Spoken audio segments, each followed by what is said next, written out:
वो उन्होंने अपने सारे केसेस उन्होंने कहा कि मैं इनका सामना करूंगा और इनसे सुरखरू होकर निकलूंगा। अब जब टाइम आ गया है और केसेस का बिल्कुल ख़त्म हो चुके थे, तो एक तमाशा उन्होंने इद्दत केस में कर दिया। वो जो क्या नाम है उसका, खाबर मानिका ने वो प्लान करके आया था। उसका मकसद ही यही था कि यहाँ डिसरप्शन कर दो, क्योंकि उस दिन फ़ैसला सुनाया जाना था। अब रह गया साइफ़र केस। साइफ़र जो है वो मंडे को अब और घसीट नहीं सकते, उसको ख़त्म होना चाहिए। 2 केसेस हो गए, फिर अब ये बनाना चाह रहे हैं कोई 1971 का केस।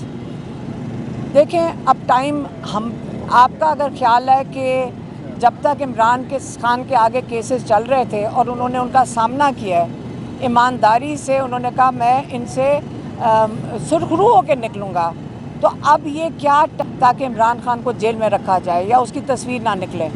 लेकिन अब हद हो गई है, हमारी भी एक हद हो गई है। जब तक हमने बड़े लिहाज से और सब्र से इमरान खान के साथ हम भी साथ खड़े रहे हैं, क्योंकि उन्होंने कहा था, क्योंकि हमें पता है कि जजेस के ऊपर भी प्रेशर है, लेकिन उन्होंने कोशिश कर रहे हैं कि वो इंसाफ दे सकें। लेकिन अब हद हो गई है। अगर इनका ख्याल है कि हम घर में बैठे रहेंगे, हम इसी गर्मी में आके, अब जब नाइंसाफ़ी का वक्त शुरू हो रहा है, अब हम आके अडयाला जेल के बाहर बैठ जाएंगे। हमें कोई भी ना बैठा हो, हम बैठ जाएंगे और हम यहाँ से नहीं उठेंगे।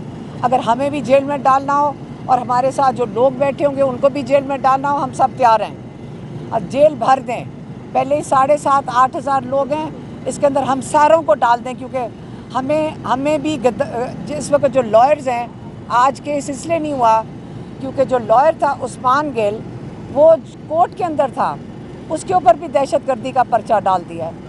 और इस किस्म की जो ज़्यादतियाँ हो रही हैं, अब चाहे हमारे लॉयर्स के साथ हो रही हों, चाहे इमरान खान के साथ हो रही हों, अब बर्दाश्त अब ख़त्म होती जा रही है। 9 में रह गया है इनका। इमरान खान ने अभी कहा है कि हम भी चाहते हैं कि 9 मई को हुआ था उसके ऊपर जुडिशल कमीशन बनाई जाए। फैज़ ईसा जो सुप्रीम कोर्ट के चीफ जस्टिस हैं, हम उनसे फिर से उनकी तरफ से अपील करते हैं कि आप 9 मई की जुडिशल कमीशन बनाएं, ताकि तहकीकात हो सकें कि इमरान खान के ऊपर उन्होंने कहा कि जिन्होंने मुझे उस दिन अरेस्ट किया और जिन्होंने उस दिन सीसीटीवी कैमरा की फुटेज चोरी की है, आप उनको बुलाएं और पूछें कि ये कहाँ सीसीटीवी फुटेज किधर है। उसमें सारों का पता चल जाएगा, और जब वो पता चल जाएगा उनको सख्त से सख्त सज़ा देनी चाहिए। लेकिन हम एज अब फैमिली की तरफ से ये कहना चाहते हैं कि हमारी अब उस लेवल पे, अब उस वहाँ पे बात पहुँच गई है कि ये यहाँ बैठ के ये तमाशा देखते रहेंगे।